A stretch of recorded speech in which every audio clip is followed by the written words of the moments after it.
Welcome to Drafting Out Loud, where today we're going to find all the mistakes we're making in drafts. Right now is the time to take advantage of some value in running backs, I think. And this was the draft that enlightened me to it. And so I'm going to show off my mistakes, and I'm going to show a couple more drafts on how I tried to correct it. I do fear that we're past that point where really getting that value and seeing like huge benefits to the correction, it's too late. But you know, maybe we can learn for later on when there's another opportunity or learn for next year type of thing. So here I am in the 8 hole, and I go running back, running back, running back. I do think the first 2 running backs are fine because Taylor dropped a pick, and I think Taylor's great. And Genty dropped a number of picks as well, so I think that makes sense as well. But this Jacobs pick here, I think, was a mistake. I did get him at a couple pick value, but I really think I should have gone Higgins instead right here instead of Josh Jacobs. What taking Higgins does here is it does open me up to running back value later on, which is what I should be doing and what I didn't do. By taking the 3 running backs here, I have to pass on all the running back value later on. I have to pass on Irving when he gets all the way to towards the end of the 4th. I have to pass on Tootin when he makes it all the way to the 7th round here. I have to pass on players later on, like, where are they? I initially pass on Pollard, eventually take him, but now because I got the value on Pollard, I have to pass on someone like Dobbins. I have to pass on someone like White. I have to pass on Jones. Down here later on, I have to pass on, if we can find him, Keaton Mitchell, who is rising up the boards now, or Chris Rodriguez, who's rising up the boards now also. So, and then Emmanuel Wilson, did he even get drafted in this one? Who knows if he did or didn't? It looks like maybe he did not get drafted in this one. This might have been right before the news that Emmanuel Wilson got a team. So that's another target now is Emmanuel Wilson, probably Seattle's running back right now. So I had to pass up on all these running backs because of it. I think we need to change up our strategy a little bit and avoid some of these running backs if they're not extreme value, so we can take advantage of some of these other running backs while we might still have a little bit of a chance. Side note, also on this one, if I pass up on Josh Jacobs and take T. Higgins, I can still take Garrett Wilson here and either force an uncorrelated Joe Burrow or force the Jamar Chase drafter to take 2 very early QBs. And so there is value also in trying to push the Joe Burrow through in this type of environment. This draft did go pretty weird overall, so I did get a lot of value in these picks. But anyways, I need to bypass running backs. I need to take wide receivers, QBs, and tight ends where I can earlier on so that I have a reason to take running backs later on that are of value. The next couple drafts, I try to do that. Here's another DraftKings draft where I had the 12 hole. I took Genty. So 2 drafts here, I think in a row, where I took Genty, but I passed on all these running backs, and it was between like McBride and London. I took London in this draft, thinking that maybe I could do and benefit from something like the Penix Tua thing I did here. If I had to, I didn't, by the way, but oh well. Took London here. Again, I'm just trying to make sure I didn't get too many running backs. In the 3rd round, I'm taking Garrett Wilson a little bit early. He's usually going, I think, in the 4th here. And then I'm taking Loveland here. I'm pulling, so I'm trying to, again, avoid all these running backs, trying to force running backs around. Now, in this case here, I couldn't force any running backs around. Tootin goes early in the 5th. Henderson goes middle of the 5th.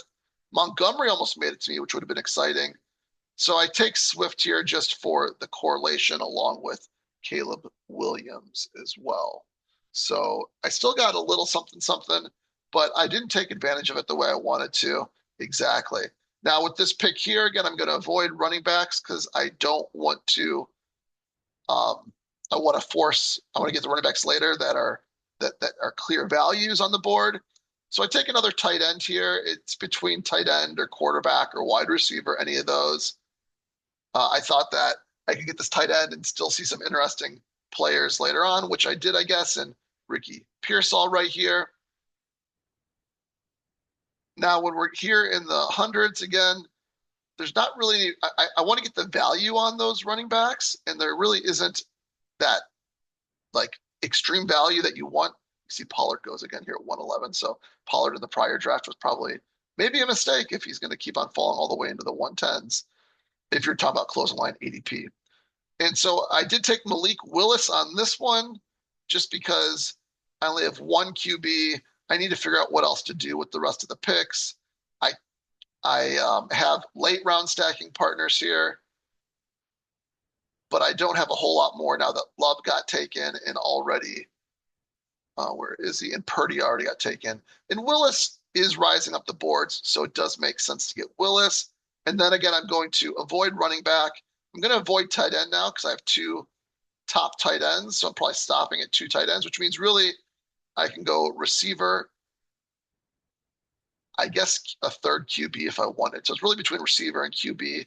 I go receiver with Reed. Reed makes sense because I have a team stack without the QB with a bring back with Chicago. Getting here to the 11th round.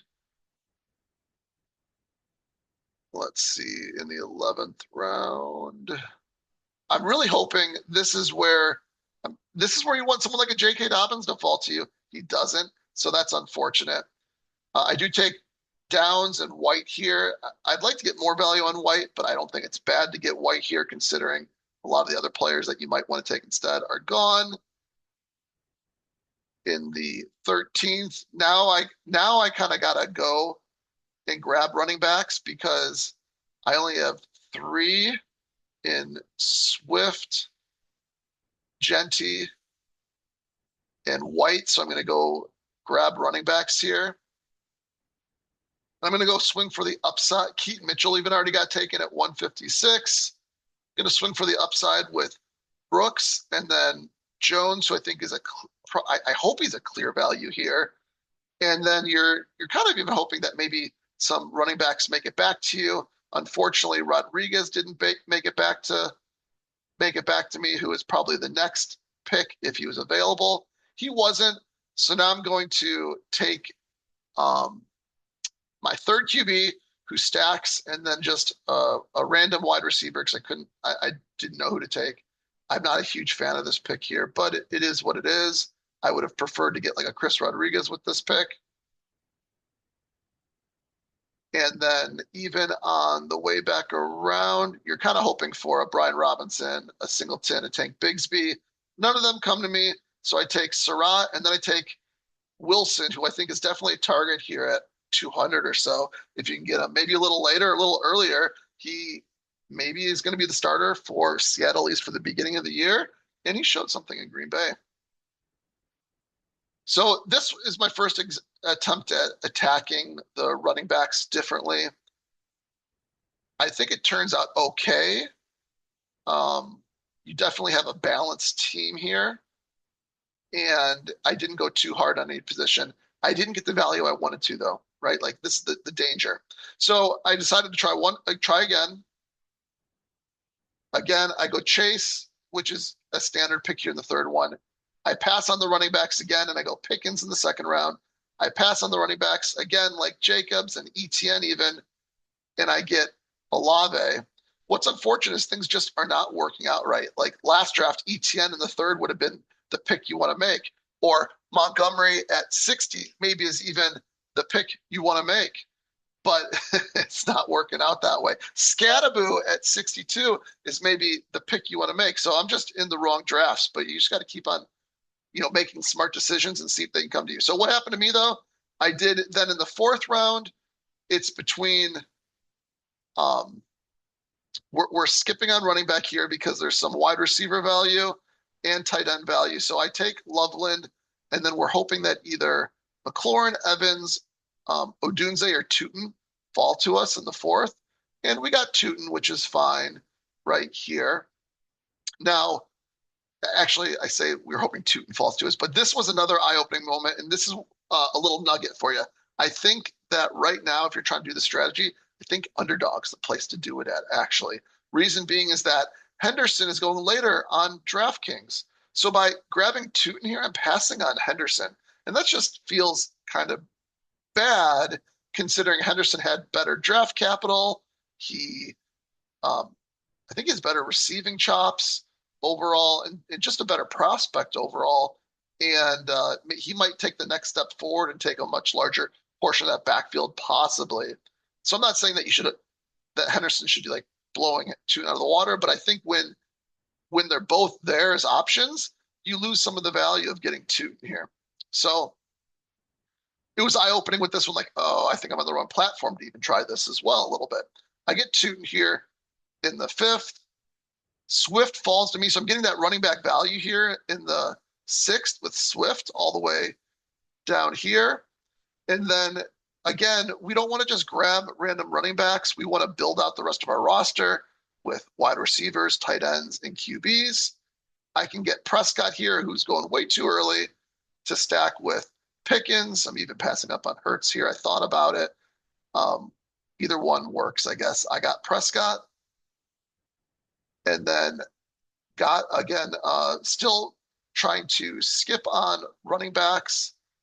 Take Godwin here, and actually Dowdle falls to me at this pick here. So I take Dowdle with this one. I think that's, again, nice value compared to where he's getting drafted right now. And you're hoping that one of these two picks can be Dobbins, but he does get drafted, even Price maybe, Dobbins or Price. They do both get drafted, and so I miss out on those two. I do stack my quarterback in Shuck, which makes sense. And then we are back to trying to be smart about running backs, probably here at 123. No, we missed out on probably our biggest target here in Dobbins. And we want to try to get more juice on some of the other picks. And we do have 3 running backs so far. So we take Coker. We're kind of hoping that White makes it back to us. But if you look at this, he's got this guy. This is the guy with Daniel. So I kind of realized like, oh, I'm probably not going to get White. So we take Johnson. We take Ward for our 3rd QB. And we're hoping that we can, again, get Jones at an extreme value, which we didn't.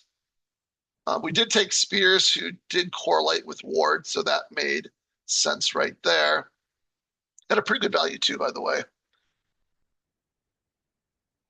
And now we're kind of pushing through. We still have options to get more running backs if they go to us, if they come to us. You could have argued that Chris Rodriguez at this pick makes sense. But again, I don't want to squeeze all the juice out of the picks. I want to get as much as possible. So I did take Jerry Jeudy here, who was, I think that's his ADP, or maybe even a little behind his ADP, possibly. But we get Emmanuel Wilson here again at 190. We stack with those two. So again, we're trying to get the value at running back because we think there's a good amount of value. And we got some of it in Emmanuel Wilson again at 190. And we got maybe some of it with Dowdle, Tootin, and Swift. Okay, so we decided one last draft to go to, which was underdog. This time because we wanted to try to get the value on Tootin because Tootin's going clearly after Henderson on underdog. We had which pick did we have here? We have the 6th pick. We have the option between Smith and Taylor. Again, we're trying to force running back around, so we're going to take JSN with the first one. We're not going to take a running back, so it's really between wide receiver, tight end, QB. We're taking Pickens again right here. And then, again, ETN doesn't even make it to us at 30, and I don't even know if ETN there is a value at 30. But we're going to pass on running back. Again, QB, wide receiver, tight end. We take another wide receiver in A.J. Brown. Now we get here to the fourth, and this is where we have a decision to make. We could go running back. We could go wide receiver. We do have some correlation here with Javonte Williams and George Pickens. And then we also have the bring back with A.J. Brown, who's also in that same division. And we're hoping that with our next pick, we can get a falling Tootin, a falling Evans. We ended up getting a falling Scatterboo. I don't even know. Let's see. Is that even a falling Scatterboo at 54? It's not really a falling Scatterboo. It's at cost Scatterboo. So we don't feel great about it, but it is also another bring back in this Dallas, New York, Philly thing. So it made sense to go and grab him here. Otherwise, I probably would have taken another wide receiver, like a Watson, something like that. In this next round, we took Hurts to again skip on running back where we can and get our stack with Brown. In the seventh round, we're targeting probably Parker Washington because he's a value on underdog compared to DraftKings. We didn't get him, but we get Pearsall instead. We're again trying to not grab any of these running backs here that aren't of extreme value. When we get to this pick here, again, we're not trying to grab a running back that's not extreme value. So we pass on running backs. We pass on running backs. We end up stacking here just because I don't think there's anything else that's great. So we might as well just fill out our QBs, not because he's a good value. Maybe he's even not a value at all, but he does correlate, and then that lets us stop at 2 QBs to try to take advantage of running backs if we get options at running backs. We're still going to force those running backs. Dowdle doesn't fall to us, so we take Godwin right here. And now we're hoping, again, that we can get Dobbins falling. He doesn't fall, so we miss out again, and we get Gainwell instead, which is okay. We're hoping someone like White continues to fall. He doesn't fall either, so we just take the wide receiver value in Jennings, the wide receiver value in Diggs. Now we're done at wide receiver, and we're hoping to find some running back value and some tight end value. We got Goddard falling to us at pick 150. That's some nice value there.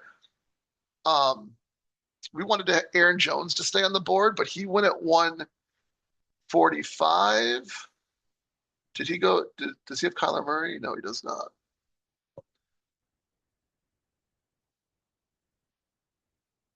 And Jonathan Brooks at 163 is past ADP. We're looking at someone like maybe Keaton Mitchell if he were to fall back to us. He doesn't. We take Spears instead, who is a value at 174. At this 187 pick, we're considering Chris Rodriguez, but again, he doesn't fall to us. So we're just missing out on these players. We take Chig, and the reason we take Chig is because he's on Washington now. He's a bring back with our whole Philly thing that we got going on here, Philly and Dallas and New York Giants. So we got someone from every team over there. Manuel Wilson's the one that we keep on getting, and we get him again here at pick 198, so around that 200 mark. I think it makes sense. We get some falling value in our tight ends, and then we finish with Jordan James. So I think we're playing this the right way in that we're trying to force these running backs around, and I think underdog is the place to do it. But unfortunately, I also think that there's less and less of that value available, and you got to be ready to move and switch it up if there's other people that are able to get it slightly before you and things like that. So let me know what you think about this. Tell me if you think it's smart to target your receivers, QBs, and tight ends early right now based on that value.